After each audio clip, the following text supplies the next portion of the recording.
Hello everyone, welcome to our Let's Play series of Mass Effect. This is Colonel RPG as usual, and I'm very happy that you're chose to join me today as I believe...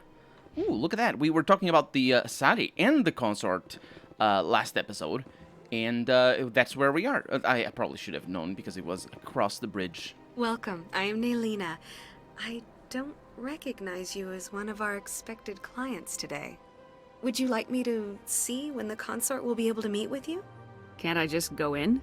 I'm afraid not. Yeah, you must understand there are many who seek the Consort services. But if you wish to leave your name, she'll make every effort to meet with you. Commander Shepard, with the Alliance Navy. Excellent. You should hear something in, 3 or 4 months. Nobody's worth that much of a wait. Well, that's not for me to judge. I have your name and you'll be contacted. Is there anything else? Actually, as the Let's Play publishing schedule goes, 3 or 4 months is probably within the confines of this Let's Play, so yeah, that should be fine. I mean, the ending of this game is worth the wait anyway, so... What do you do here, Nelina? I'm one of the Consort's acolytes. Many of the people here today will not see the Consort, but they expect to be attended to just the same. It's our job to ensure that they leave contented. What exactly do you attend to? Well, each acolyte has her unique abilities. Some soothe with song, others with conversation. As much as possible, we seek to match the needs of our clients to the skills of our acolytes. My specialty is touch. My fingertips can find every tension point in your body and relieve it. I'd like to try out your services. Excellent. I'll add you to our client list. We should be able to see you in 3 or 4 months. I'm not going to say the same thing because I think that's the same. Nobody's worth that much of a wait. Now you're telling her that, so it's like a little bit rude. No, Harry, you will wait for her fingers and they will... It's fine. What is the Consort? What does she do? It's difficult to explain. She's many things to many people, and something different for each. Some seek her for advice, some for entertainment, others still for pleasure. Most of the time, our clients won't realize what they were seeking until after she has provided it for them. That sounds like a pretty beneficial system there. It's like, I will sell you something, and you don't know what it is, but I'm sure you'll be satisfied. So basically, my job is to convince them that they are indeed satisfied. You make her sound like some kind of oracle. No, not in the usual sense. She's merely a woman. A woman with remarkable compassion and a generous spirit. I suggest you make an appointment and see for yourself. What do you mean the usual sense? Are there oracles in this? I mean, are there? That doesn't sound right. Does that sound right? Are people oracles? No. No, it's like oracle is like a prophet. You have soothsayers and you have what's the word? Diviners, and you have the haruspexy or aruspexes. What's the plural of haruspex? Either way, you have all that, but that's all pseudoscience, mumbo jumbo. It's whatever. But specifically oracles and prophets, that's on a different level, right? And for her to say, oh no, not the usual kind of oracles, that's further down the road, you know what I mean? I think I'm done here. Oh, well, I hope you'll return again in the future. We always enjoy seeing new clients. Nelina, Yes, Shaira? send the commander up to see me. I wish to speak with her. Yes, of course, mistress.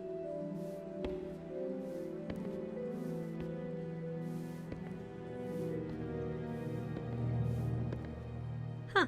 It appears the Consort has taken notice of you. She'd like to meet with you now. What does she want to see me for? I don't know. You'll have to ask her yourself. Just head upstairs. She'll be waiting for you. Well. They all dress the same, which is a bit weird.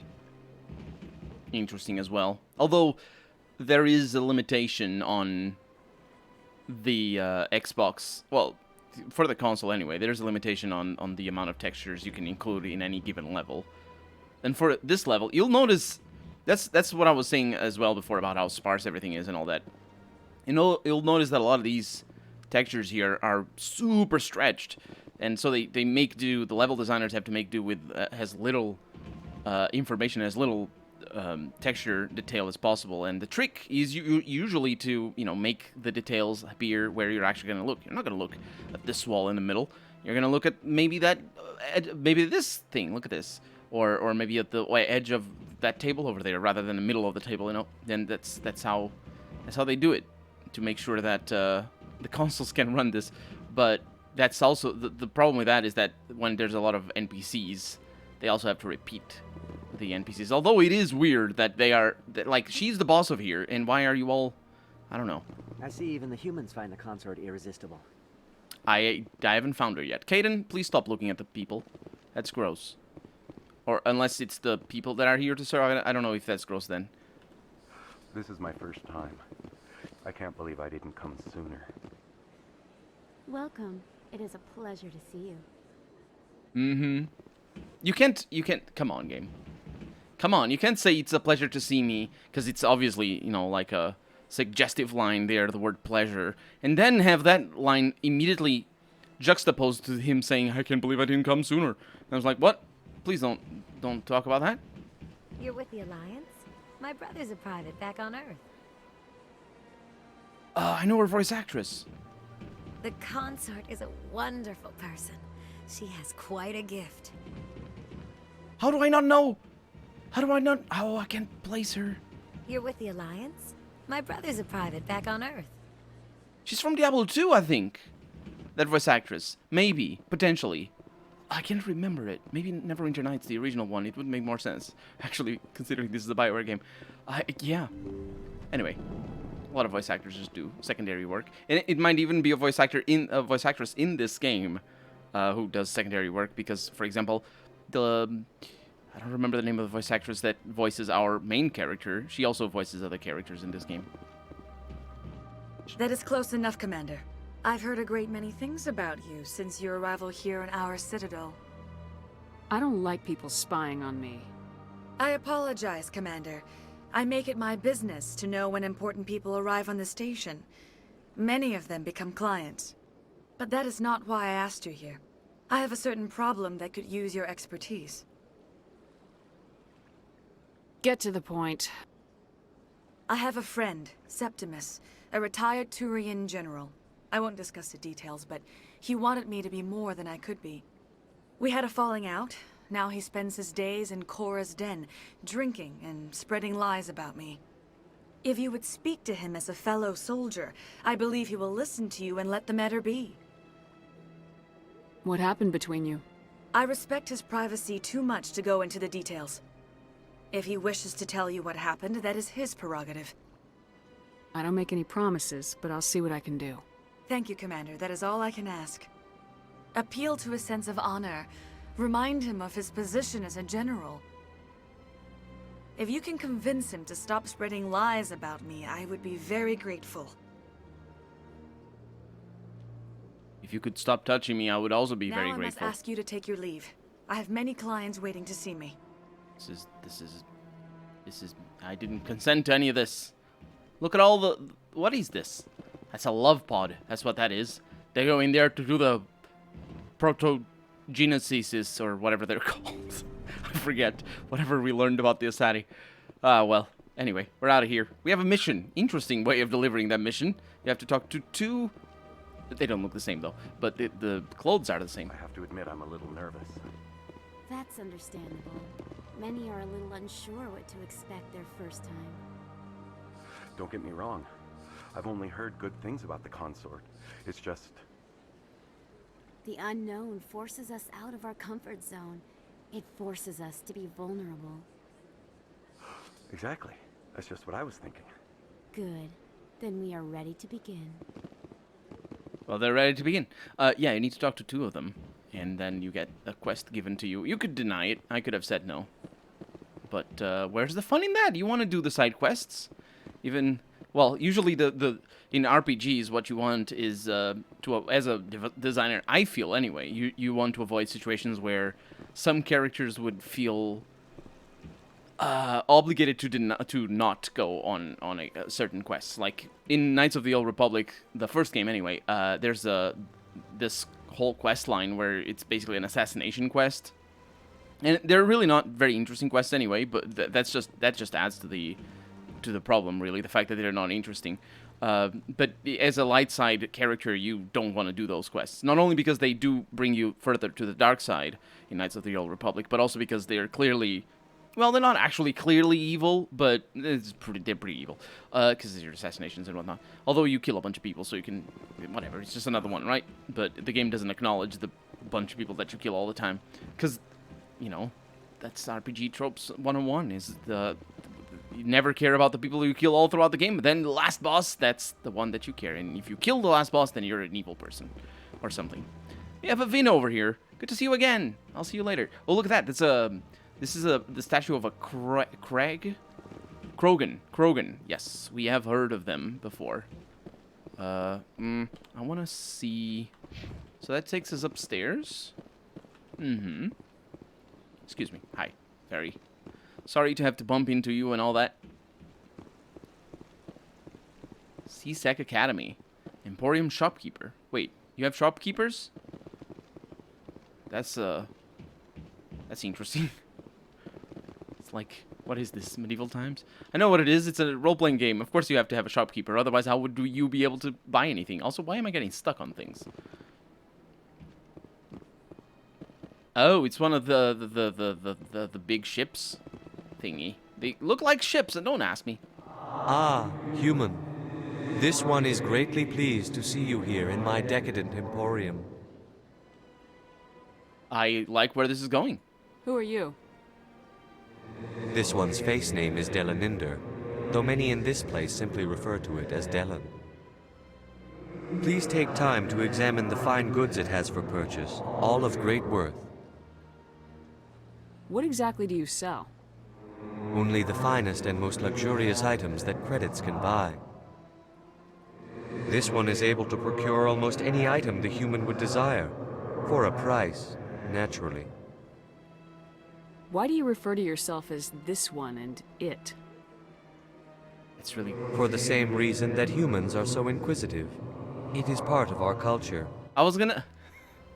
Specifically, Hanar only refer to themselves in the first person with family or intimates. And we rarely do so with other species. It is just our way.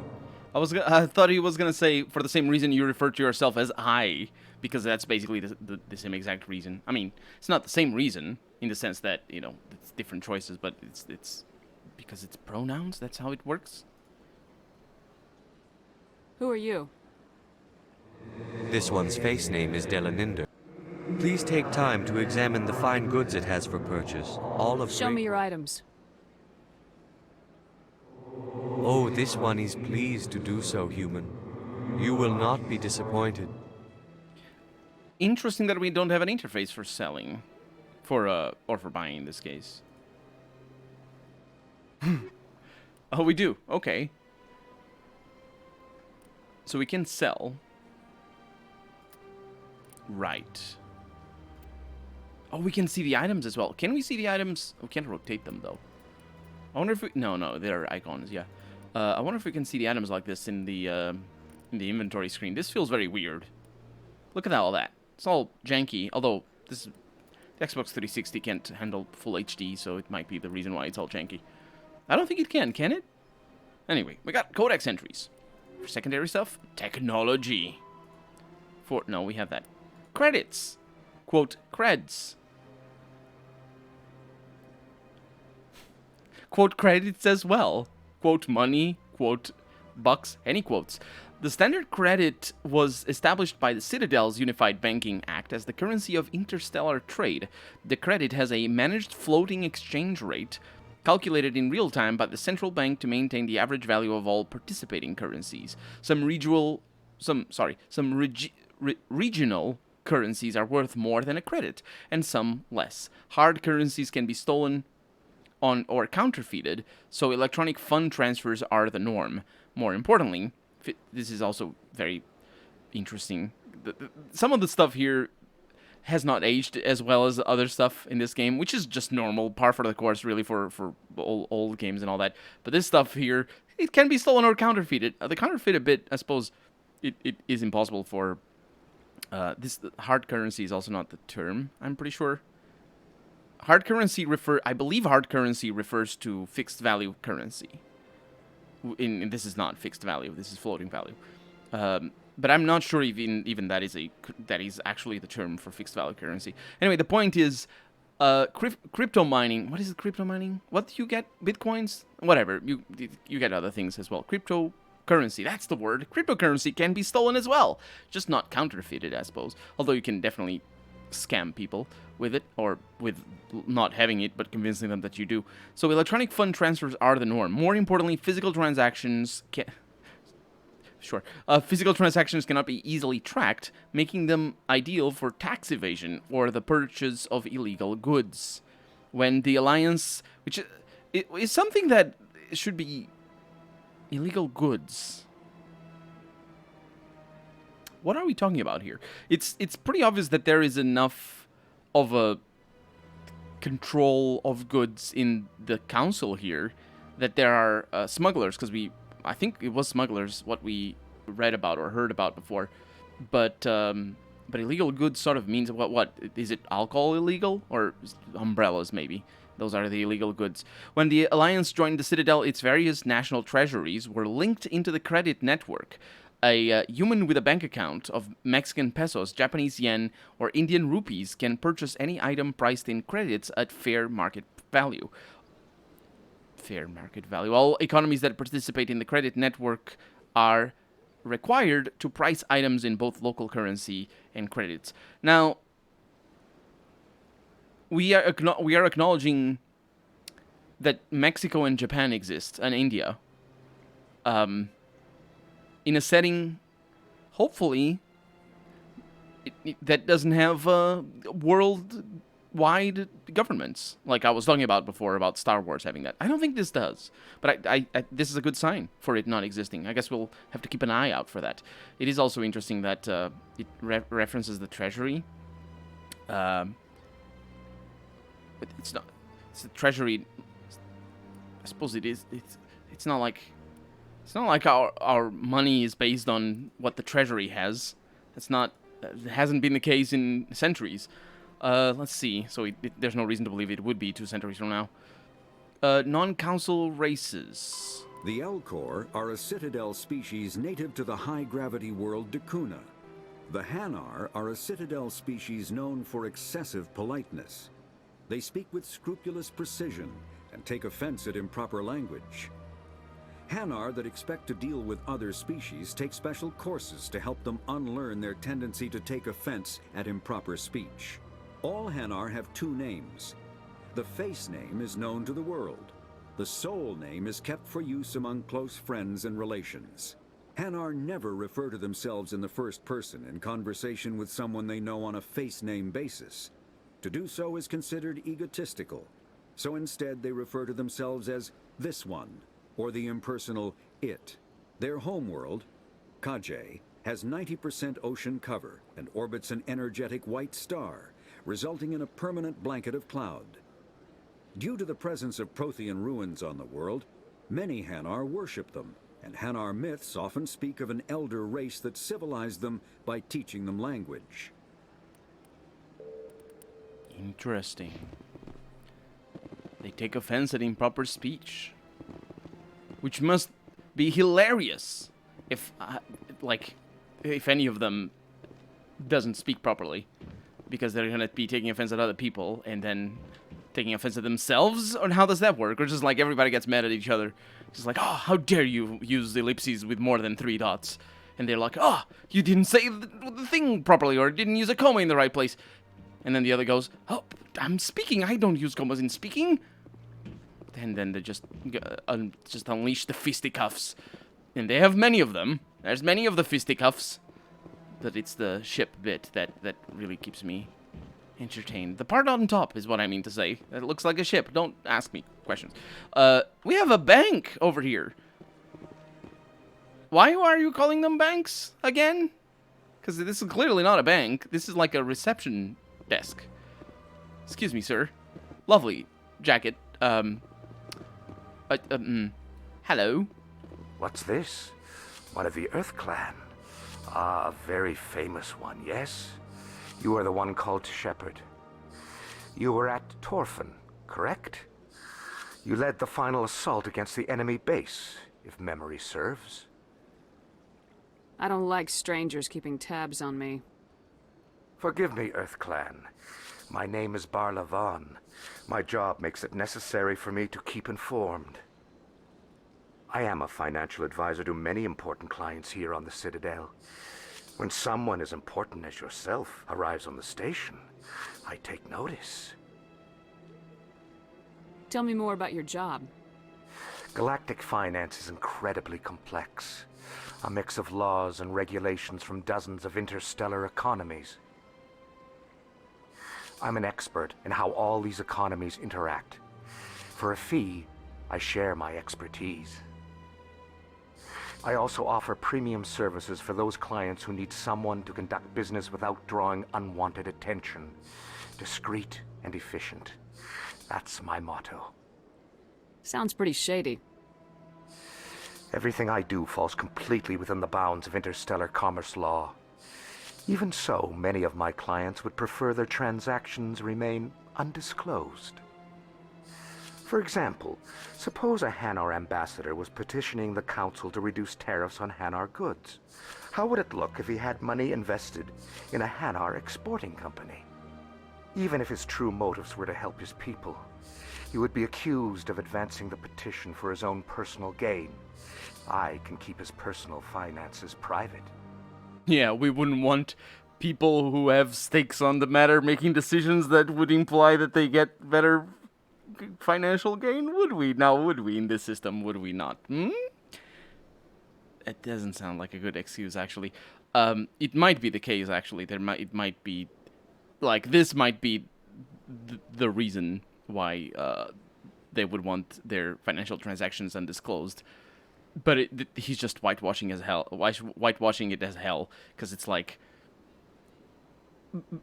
effectively, this means you need to think this through in a situation like this. If you're to take this seriously, what this means is that people with money have the means, in the sense that he exists and does services. They have the means to influence policy without having to disclose, or anybody having any knowledge of the fact that the people who benefit financially from whatever situations that they're trying to push are actually influencing the decisions that eventually get made. So while he's saying, "Oh, they wouldn't want," it's not that it might help the people, but then think of the people. That's the implied argument here. Is that is like he sees a situation where clearly those with power use their power in the darkness to make like in the darkness is in not in the public eye.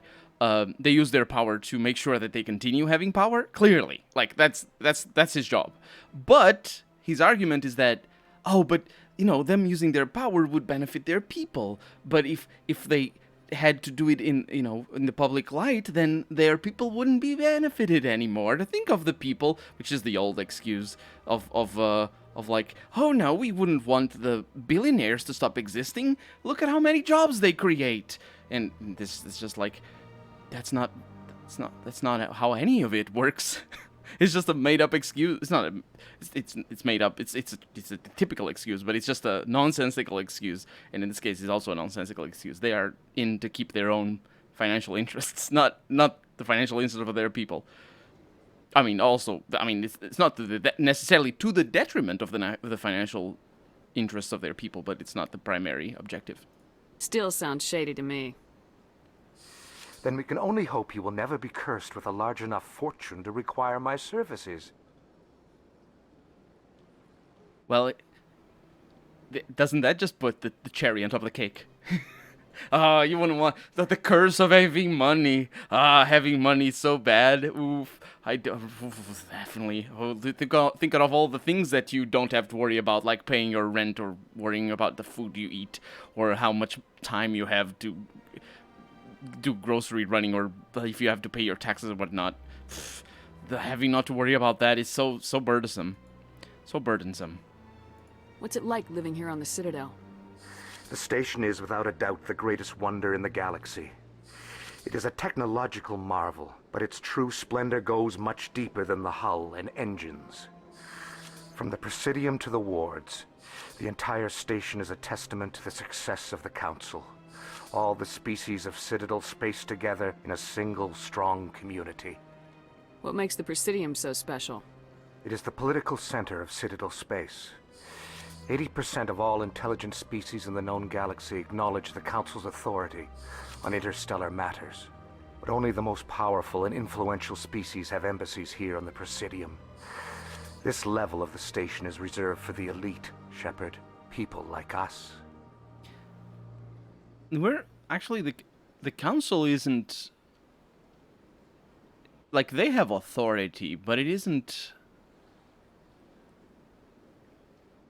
It's interesting. Their authority is completely autocratic.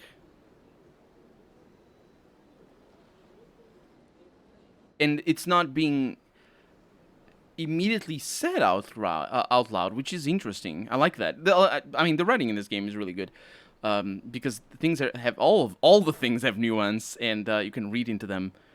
But it's autocratic in the sense that it's a group of people. The council is a group of people, and they have authority, and that's basically what it means. Whether there's people lobbying them or not, it's sort of irrelevant. You'd expect there to be people lobbying them and all that for the different. I'm talking about all the embassies here and all this sort of stuff. Oh, and by the way, I used the word lobbying before. I off camera I thought about how there's a common misconception about what lobbying is. Lobbying is just telling people in power that you want them to do things. It's not about like shady business or it can be about shady business, obviously, but it is not necessarily about shady business or paying money or annoying anybody. Lobbying is simply, well, I guess there's an aspect of annoying them if you're annoying anyway, but lobbying is simply talking to those in power and asking them or pressuring them in any way, or just asking them to do things. You can lobby for literally anything, and in fact, different governments have different amount of lobbying scenes, as it were, in real life. And this setting, I would guess, has a lot of lobbying going on. They seem to be completely unaccountable. The council, it seems to be. What are the wards like? The cultural heart of the galaxy. They pulse with the lifeblood of millions of citizens from dozens of different species. You never know what you'll find down in the wards, Commander. It's always full of surprises. Fortunately, most of them are pleasant. I should go. Goodbye, Commander. That was a very grim goodbye. But it is a goodbye because we're out of time for the day. So far right now, I'm Colonel RPG, and this has been Mass Effect. I really hope you've enjoyed it, and if you did, go ahead and leave a comment, like the video if you want to see the next episode come out sooner rather than later. But above all, thank you so much for watching, and I hope I'll see you next episode. Bye-bye.